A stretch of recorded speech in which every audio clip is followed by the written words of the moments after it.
What if I told you that rising mortgage rates and growing inventory aren't just going to be challenges, they are big opportunities? How? Let me explain. Whether you're buying, selling, or just watching the market, 2025 is going to be the year where having a plan matters the most. With Trump back in office and the Houston housing market heating up, it really isn't a question of if the housing market is changing, it's how you're going to take advantage of those changes. Hi, I'm RK Rossos with the Community Warriors, and we talk to hundreds of people every single month about buying, selling, or moving in and around Houston. And the biggest question that I get is 2025 a good time to move? Let's talk about that. In this video, we're going to talk about what's happening in Houston's housing market, like rising sales, mortgage rates, that there's more competition for you as a seller, and that there's a lot more houses to choose from as a buyer. And what all of this is really going to mean for you and your plans to move in 2025. Stick around because at the end, I'm going to share the best strategy that's going to work for buyers and sellers in 2025, and I'll also share how we actually did that for our clients to succeed this year. But first, let's talk about what's going to make 2025 so unique compared to these other years. 2025 is going to be unique for two specific reasons: mortgage rates and housing inventory. People seem to believe that Trump's policies are going to bring down mortgage rates. Reducing mortgage rates is a big factor. We're going to get them back down to, we think, 3%, maybe even lower than that. So which candidate will be more aggressive with the Fed in helping rates come down? So far at the moment, it seems like President Trump's been more of a vocal critic in terms of the Fed policies. But I'm going to explain why those people are probably wrong. So first, let's talk a little bit about where mortgage rates are at right now. So mortgage rates as of today, when I'm recording this, is at 6.84. That means that mortgage rates are up, actually, over these past couple of months. And it's kind of on an upward trend. And that means that mortgage rates are actually up from our lowest point of kind of 6% this year. But RK, I heard that mortgage rates are down. I saw this. The committee decided to lower the target range for the federal funds rate by a quarter percentage point to 4.5% to 4.75%. Well, yes, that is true. The Fed rates are down. But the Fed rates are not mortgage rates. And I have to explain this so often, unfortunately. They don't explain it. Well, that's because the Fed rate is not mortgage rates. The Federal Reserve does not directly control mortgage rates. This article by CNBC actually explains it really well. So right over here, it explains that while mortgage rates often move in step with the Fed's benchmark rate, which is what this video explained, they're more directly tied to 10-year Treasury bond yields. These yields tend to rise when investors expect stronger economic growth and higher inflation, even when the Federal Reserve is cutting federal funds rate. So yes, despite what you're seeing in the news, in the articles, the mortgage rates are going to be different than what the Fed rate is. I do have this question asked a couple of times, every single time that the Federal Reserve has a meeting, and then of course articles come out about it, and then it gets misinterpreted mostly by real estate agents, which is hilarious. But the reality is mortgage rates follow economic data and investors. This article by the New York Post kind of sums up a lot of it without me getting too deep into it. But essentially, proposed tax cuts by Trump, infrastructure spending, and potential tariffs on imports point to a pro-business environment. And a pro-business environment like this is typically inflationary.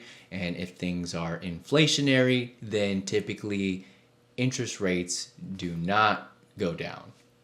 And in this article, they are anticipating, because inflation won't kind of follow this similar trend, the bond market is betting on this exact scenario, and bond yields will be higher, mortgage rates will also be a little bit higher despite things being said. It says, if this path continues, then mortgage rates most likely will not drop as quickly as many had hoped. So I'm on that same boat. I'm really anticipating relatively flat rates, or kind of in these sixes, maybe topping off around the 7% range for a while, especially if these policies are put into place. And to top it off, let's kind of talk about housing inventory.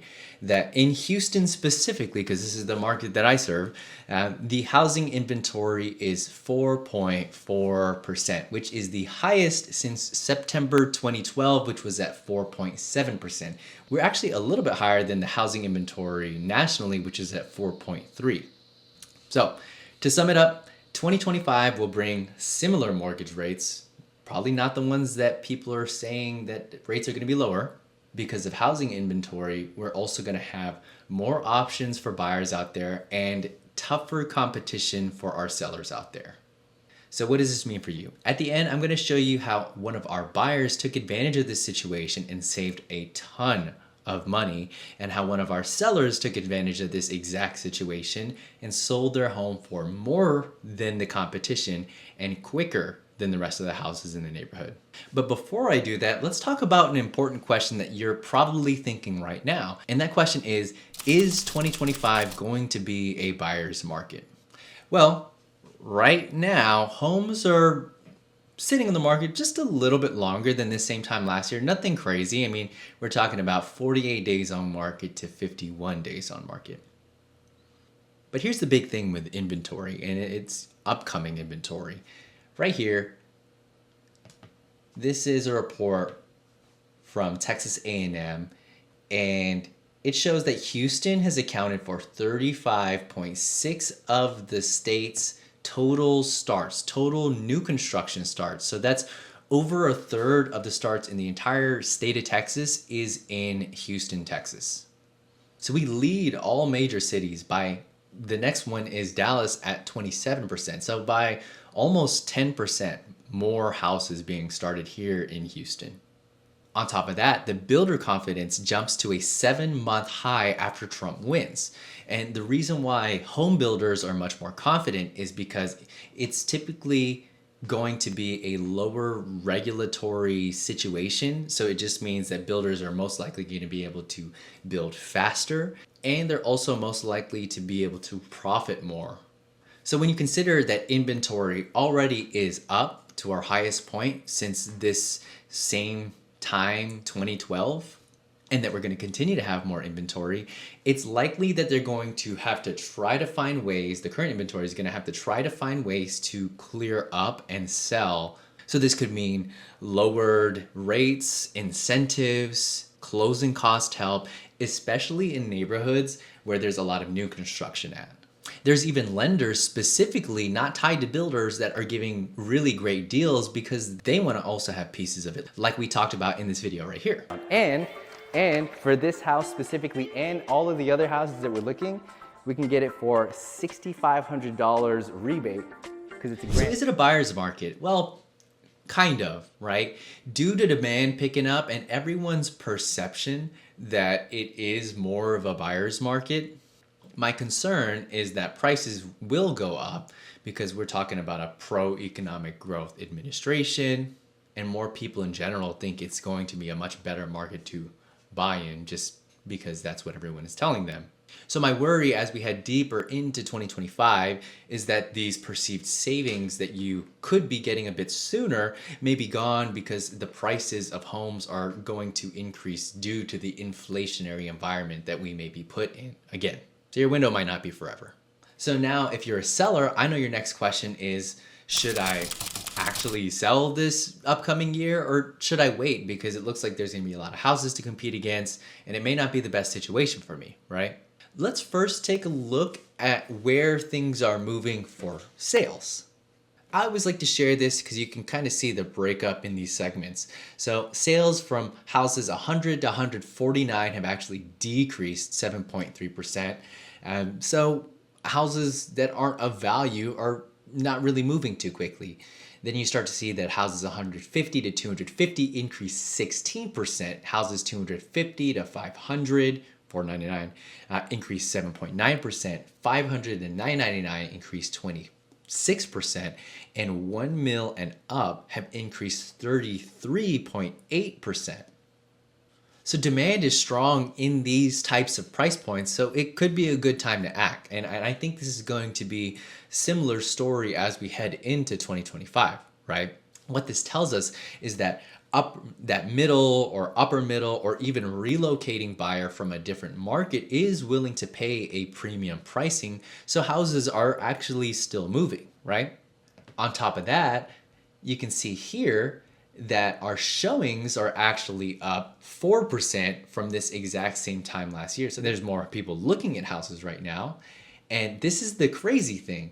So when you look at har.com listing views, so people looking at houses online, the number is huge. We're talking about 22% more people are looking at houses online. And taking a look at this, it's weird to see that we are on an upward trend. And I would guess it's still going upwards because this is October's numbers. I would assume that November's numbers are going to be even better now that the election is over this month. So the demand is there, the upcoming demand, because the listing views, it's there.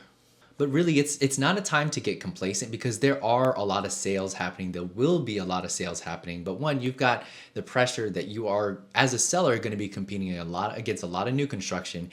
And as of now, in Houston's major counties, there are 3,254 houses listed right now that have been on the market for longer than 6 months. I know as a seller, I would not want to be sitting on the market not selling my house for 6 months or more, right? Now at the end, I'm going to share with you how one of our sellers took advantage of this exact environment and ensured that she wasn't one of the thousands of people that had their houses sitting, but one of the ones that was able to take advantage of the demand that we're actually having in this type of market. But before I do that, I want to go back and talk about what we did with one of our buyers. So this is one of my buyers this year. They will remain nameless. If you're watching this video, hi. They were kind of worried about the type of market that we were moving into. That was until we really sat down and discussed their real goals. See, the thing is, some people want the lowest out-of-pocket price possible. Some people want the lowest monthly payment possible. But some people want the best upgraded house with the most features and benefits for the lowest price possible. And for them, it was that last option, the most upgrades for the lowest price. In knowing that, we did a lot of research to really narrow down based on the areas that they're looking at, that we can get a really great upgraded home for a steal. And after that research, we identified one specific area where there was a ton of inventory sitting. For you, you may be able to find them in master plan communities or other similar areas that just have a lot of inventory, and we can kind of help narrow that down. If there's new construction in the area, even better. So after identifying the area, we visited a couple of production builders. And if you're familiar with the builders' names, production builders are those larger builders that have large names. Builders like Lennar, builders like D.R. Horton, builders like KB Homes. So we went to ensure that we were able to visit all the builders that had a lot of inventory. So we already chose an area that already had a lot of inventory that was building houses, and then we went to go choose a builder that specifically had a ton of inventory as well. Now this was before even going out and taking a look at properties. We're talking sifting through thousands of different properties to really narrow it down. And we came down to one specific builder after touring a couple of the houses in the area, and that was KB Homes. And we found a KB home that was originally priced at $355,000. It was this one right here. And the thing about this house right here is it was one of the most common types of setups of houses. It was a 3-bedroom, 2.5 bath. That is 75% of the buyers that I have come will say that that's kind of what they're looking for. Because of that, there were a lot of houses that this builder was competing against. And this home had been on the market by the builder for almost a year, 254 days to be exact. Now with a bit of finesse, we were able to get this house down to $342,000. And in knowing all the details about the house, I knew that this house specifically had about 10.5K in upgrades compared to just doing a base home. And because of that, because of the competition in the area, we were able to negotiate $12,760 back to them at closing. So we're talking a deal that our client ended up saving over $24,000 just because of the right strategy that we put together with them. See, places with inventory sitting too long are really where the best deals happen like this. And in this video here, one of the builders has a 2.99% interest rate to close out the year. And that's just one of the deals that we can find if that was your priority. So here's a breakdown of the best buyer strategy heading into 2025. The first thing, do not overstretch on your finances. Your monthly payment today is very unlikely to even decrease. So unless you have the right finances and you're in a position to buy a home, do not buy a home for the sake of it being a good deal or because someone told you you should. You should buy a home because you are in the right position to buy a home. Now, if you are in the right position to buy a home and you actually want to win, here's how you succeed in 2025. Number one, you want to know where to go first. Now, if you're not so rigid on the exact area and you just know a general place that you want to be in, this can help give you a number of choices to pick from. Number two, you want to decide on what your real goal is when it comes to buying a house. Of course, you want to have a good blend of everything, but the main goal, it could be, I want to bring the least amount of money to the table. So we can identify a situation where we bring absolutely nothing, maybe even get money back at closing. We have situations where you can do that. Let's say you want to have the lowest monthly payment possible. Just like the deal that I was saying that we've got a builder right now that I know of that can get you 2.99% interest rate if you close by the end of the year. That'll get you the lowest monthly payment possible. Or you could be like our clients right over here that ended up buying a house that had the most upgrades and fit their criteria perfectly for the lowest price possible. So just a really good discount. And the last point is to choose the right team to navigate all of this. It's a lot. I mean, it sounds very simple. It really is simple, but you have to understand that if our clients chose to go alone or with another agent, there are quite literally thousands of different options that they could have chosen from, with only a select few getting them this outcome that they wanted. So yeah, I mean, it's possible that if they didn't choose the right team, it could have happened, but the odds are really slim. The most likely thing that would have happened is that they would have been pressed on time, and they did find it, but they just were pressed on time and needed to renew their lease. So they ended up renewing their lease. Or if they were pressed on time and they just had to pick one of the best options, but they didn't find the right one, then they just wouldn't have gotten the best deal. So choosing the right team, it's the most important thing, honestly. Now you know what to do as a buyer. Let's talk about a story for one of our sellers in this market. So we had a seller that needed to sell her house, and there were a ton more houses in the neighborhood. There were brand new houses, there were resale homes. She was in a master plan community that was still being developed. So there was a lot to compete against. We actually sold her this house from the builder 2 years ago. It's right here. Now, before going in and even taking a look at the house and meeting with her, we had a deep review of the market. I went to go visit a couple of other houses in the area, called a couple of the builders to see what was being provided, called a couple of the other listing agents, and then we finally sat down and discussed a plan. Usually when you sell, this is a simplified version of it. You can sell fast, you can put in a lot of effort and money to compete at the top and sell for more, or you can find a place somewhere in the middle.